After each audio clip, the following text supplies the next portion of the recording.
Good morning, everybody, and welcome back to another video here on the channel where we're once again taking a look at a remastered episode of the Custom Set Showcase.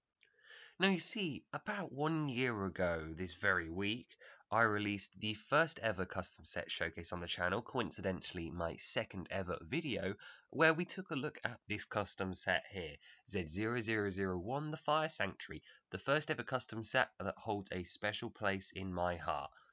One thing you'll notice about the Wave 1 box art is that compared to what we do nowadays, it's not exactly up to scratch. I mean, take a look at that on the left and then the newer ones on the right, particularly that Adventures with Digilink Starter Course box and then the Prince Rallis Wagon Escort box. It just doesn't quite line up. I mean, the actual flow isn't there, there's no texture, and not to mention that I've actually made an error up in the top left corner. So today I thought to celebrate 1 year on, we'll remaster the Wave 1 box art, and I'll show you how I do it. We'll go through the process, and you'll get to see some amazing end results, and quite honestly, I'm very pleased with how they look. So, as I said, we're going to create something that looks fairly similar, but also fairly upgraded, and this will help because that means that when we finish Wave 3, everything will look together, and it will actually feel like a complete wave rather than like experimental Wave 1 and then 2 and 3. So maybe you could have guessed that. So as for Wave 2 and 3, you can see here the two relevant textures I've been using on the boxes. We have our Malicey texture on Wave 2, and Wave 3 is the purple streaks with Majora's Mask pattern from the MN3D logo. So what are we going to do for Wave 1? So originally we just had this color, and I've gone ahead and I've created a new texture for Wave 1, which is like a burnt map. So Wave 1 was always supposed to look like the dungeon map. That was always the idea. So I went for a similar texture to that. And here you can see it's got some burnt spots, it's got some light texturing. And this is basically just a really, really large texture map, which I can use over my boxes. So here were the original Wave 1 templates, and these are what I used to create my borders around my images. So you can see here you've got the side, the top, and then the main front section, which looks a bit like a cut-off C. And you've also got all your relevant logos. There's a bit of texturing, not much. Some LEGO logo, which is hand-drawn, and a LEGO Legend of Zelda logo, which is also hand-drawn. And compare that to the new Wave 2 template. Now, I haven't put the sides and the top on here for Wave 2, but this is a new front of Wave 2 where it actually has a border, it has the new thing at the bottom, and it has more of a curve. I really don't like the square. I don't think it works well at all.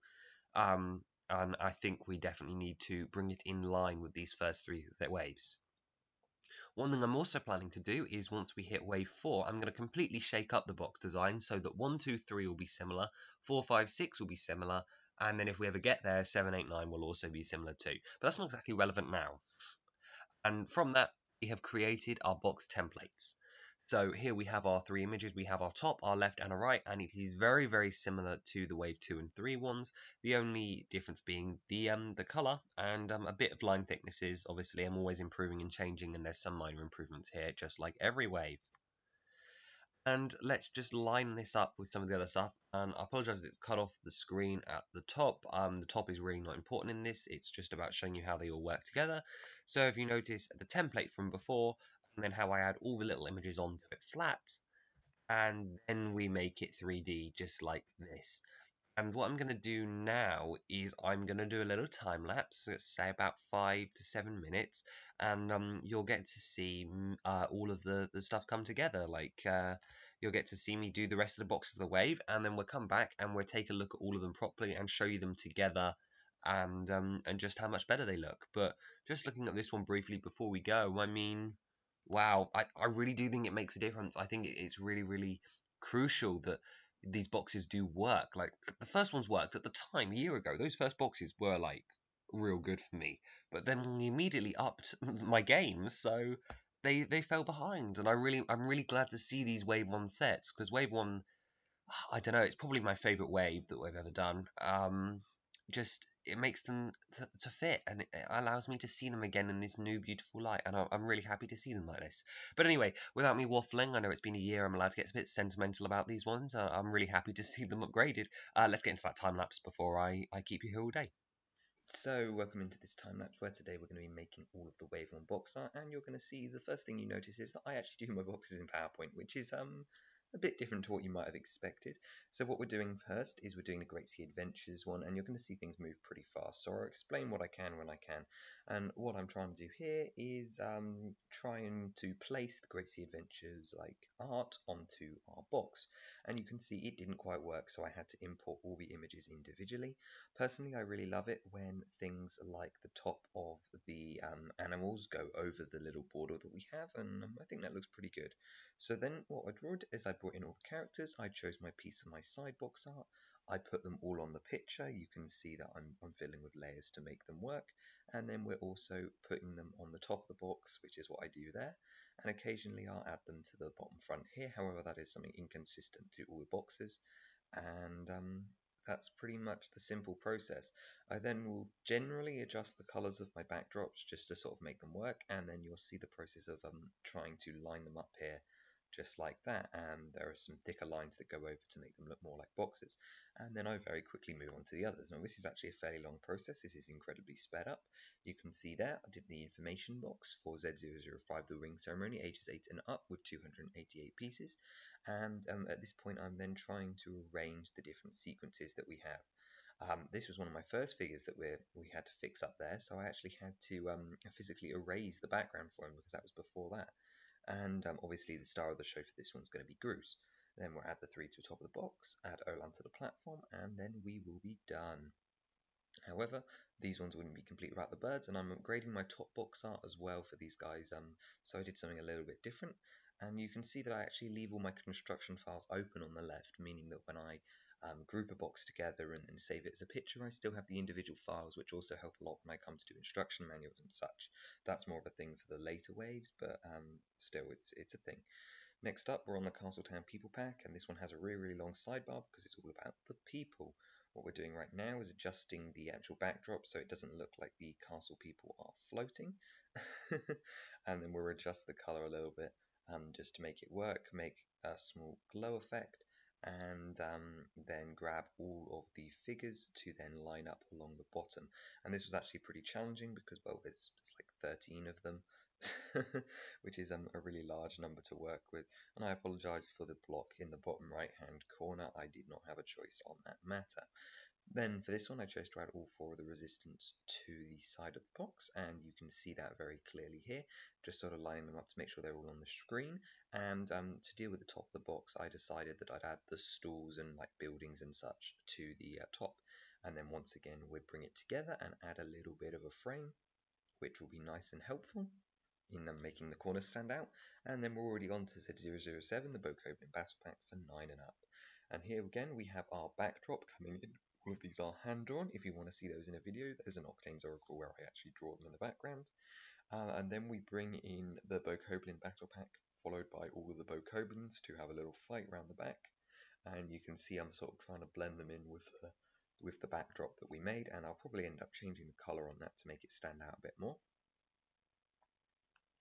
And then once again it is time to angle them, copy over the wire box frame and make that box a finished box before we move on to Z008, the Wolflink Battle attack.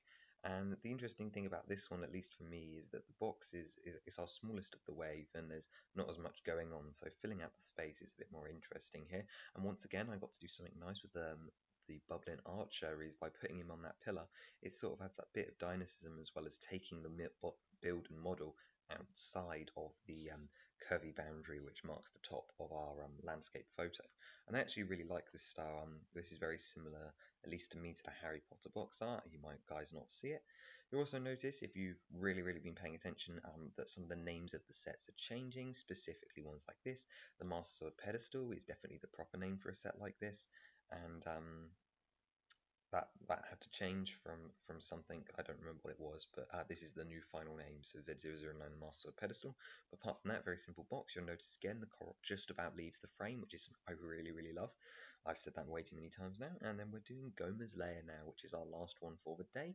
And then I'll show you all these boxes off properly, and you'll get rid of boring time-lapse commentary, Octane.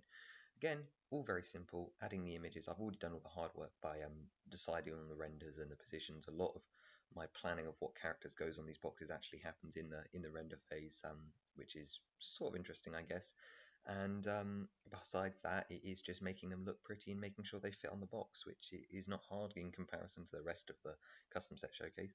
I do want to improve these in the future. I want to get them into Blender and start like rendering boxes because I think that will look super, super cool. But let's go back to the finished boxes. Welcome back, everybody. Hope you enjoyed that now, or if you skipped there, hi, hello. um, let's take a look at these boxes. So first up, we're going to go in set number, but we're not going to do the Guardian one again. We have the Fire Sanctuary. Now, most of these boxes look the same as what you saw them before.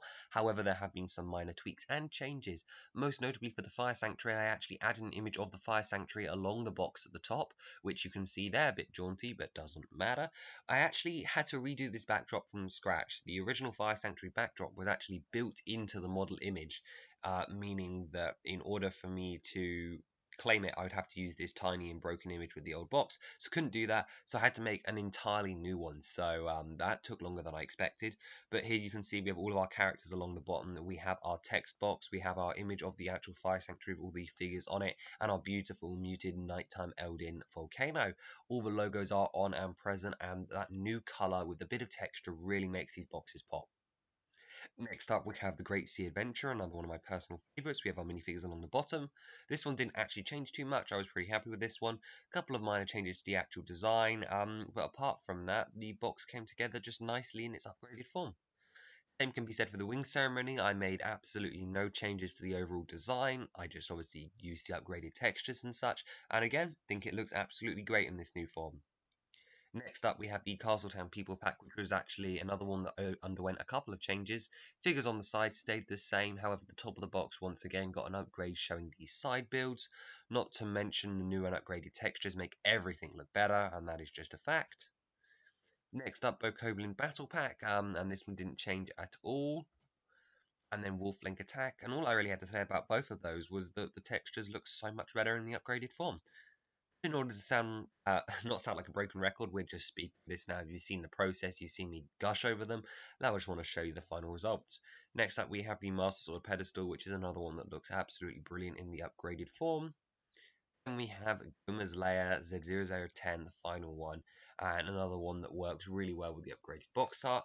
One thing to point out is that Z002, the CMF, does not need an upgrade because it doesn't need an upgrade. I think that should be fairly explanatory. It's already a really nice box, so we're not going to see that today.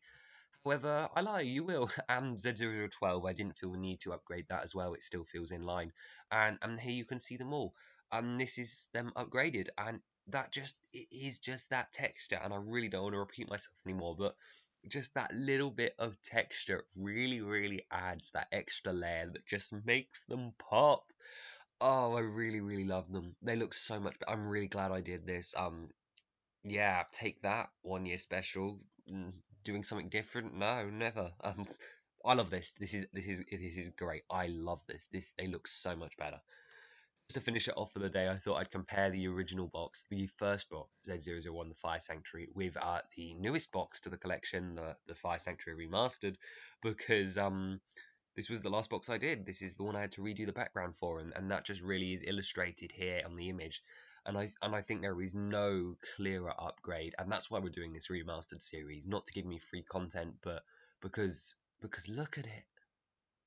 It's just better, isn't it? I think it's better. So consider subscribing if you like what we do here. My box art's getting better, and I'm only hoping to get better in the next couple of weeks.